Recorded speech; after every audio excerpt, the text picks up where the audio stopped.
It's not unusual in calculus textbooks to see something, to see problems along the lines of prove that the limit as x approaches, I don't know, let's say as x approaches 1, let me think of an interesting function when x approaches 1. Let's say 3x times x minus 1 over x minus 1.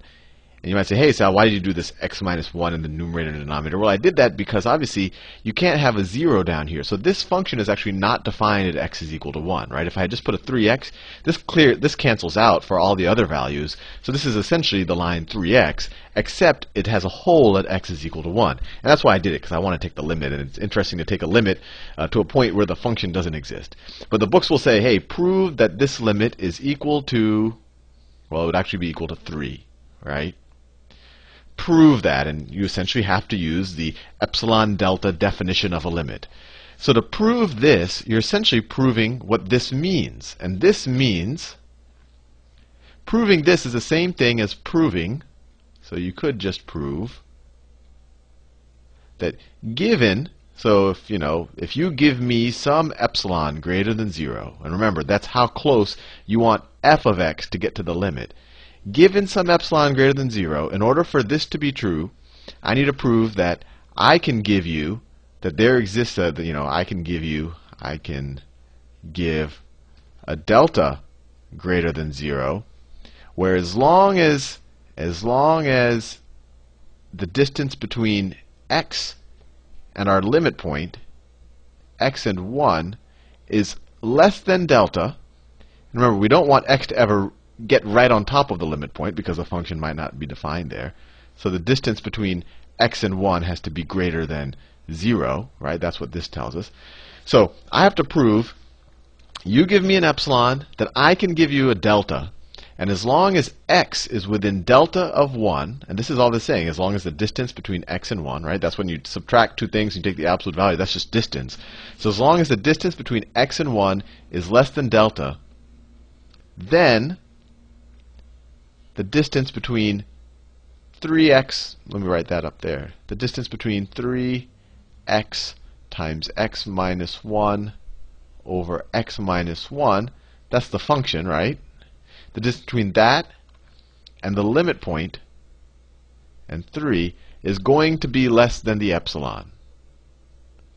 Right? In a lot of calculus textbooks, they'll write it generally. They're like the limit of f of x as x approaches a of equals L, and so this would be a, this would be your f of x, and this would be your L right there.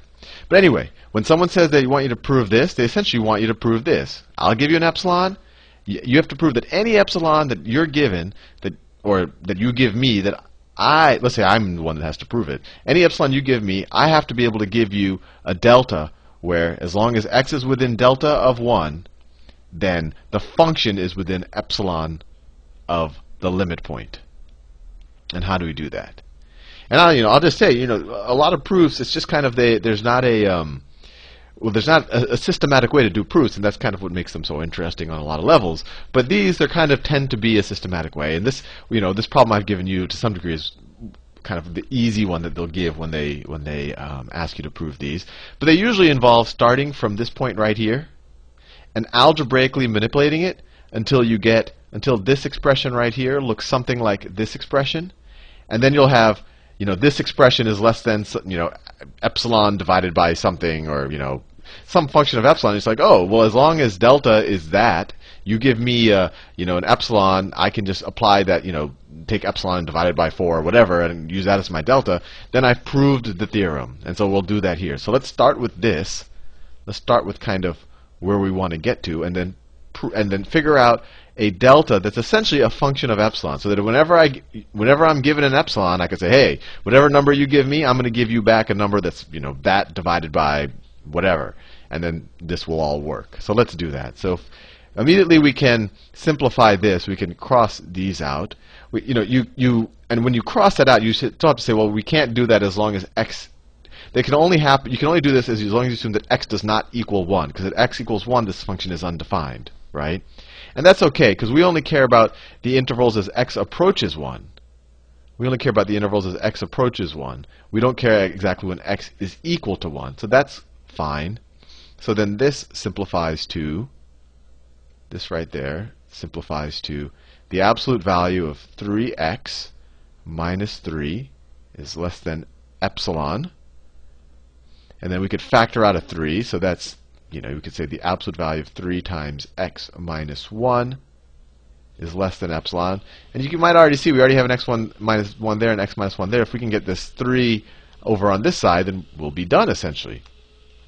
So the absolute value of 3 times some other number, it's going to be the same thing as the absolute value of 3 times the absolute value of x minus 1. And if you don't believe me, try it out with a bunch of numbers. This is going to be positive no matter what. This is going to be positive no matter what. It's going to have the same magnitude, right? And of course, that is less than epsilon. And this is what we say. A lot of times a calculus teacher will say, if this is true, if and only if this is true. And that's just a fancy way of saying. So sometimes they'll do a two-way arrow. Sometimes they'll write if and only if, kind of an if with two f's. But that just means if that's true, and if this is true, then that's true. And that's generally the case whenever you just do some algebraic manipulation. You can manipulate this back to get that, or that to get that. And then they'll say, well, if this is true, if and only if this is true. But this is just algebraic manipulation, right? Because you can go back and forth between these steps. And that's true if and only if that is true. And then the absolute value of 3 is just 3, right? We know that. Let's divide both sides by 3, and you get, well, I can just get rid of the absolute value signs right there, because we know that's 3.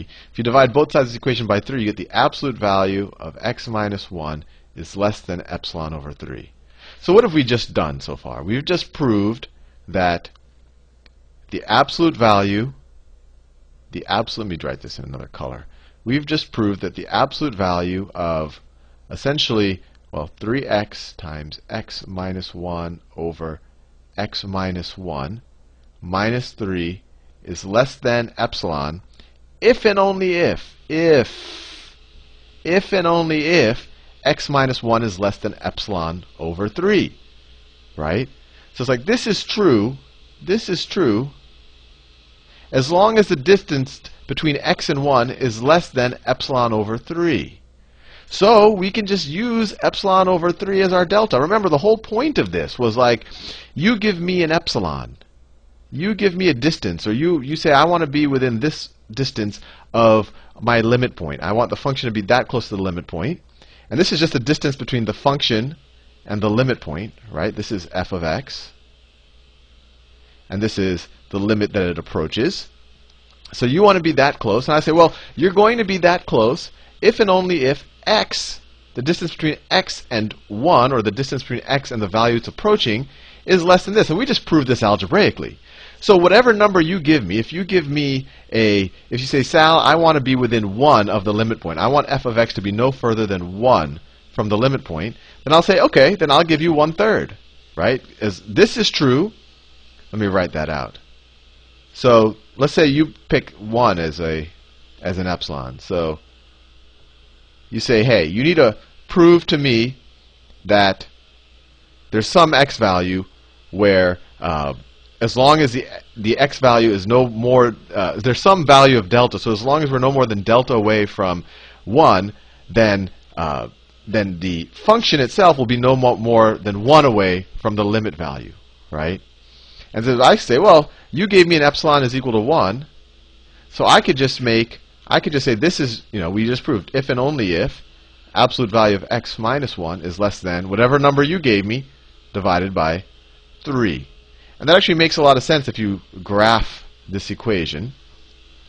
Let me see. Let me draw the x-axis, y-axis. We already established this thing looks just like the equation of 3x, except it has a hole at x is equal to 1. So let me draw the graph. It'll have slope. It'll have a slope of 3, so it'll be pretty steep. It'll look something like that. And when we're at 1, this point right here, there's a hole, right? This is 3. So all we're saying, we just proved that, so if you said that you wanted to be within 1 of our limit point, that's like you giving me an epsilon of 1. So if this distance right here is 1, right, which would be a pretty big number. So you want the function to be within 1 of our limit point, right, because this is the limit point. Then all what we're saying is you just have to take 1/3 of that. So we just have to be within 1/3. So this distance right here is 1/3 away from 1. Or we could have said it more generally, if this is epsilon, this is epsilon. This would be epsilon over 3. This is epsilon over 3. And the reason why this is a proof, because it shows no matter what epsilon you give me, I can always find a delta, because I can just take whatever number you gave me and divide it by 3. And I can divide any real number greater than 0. I can divide any real number by 3. So I can always, no matter what you give me, I can always find you something else. And therefore, I have proven by the epsilon delta definition of limits that the limit as x approaches 1 of this is equal to 3.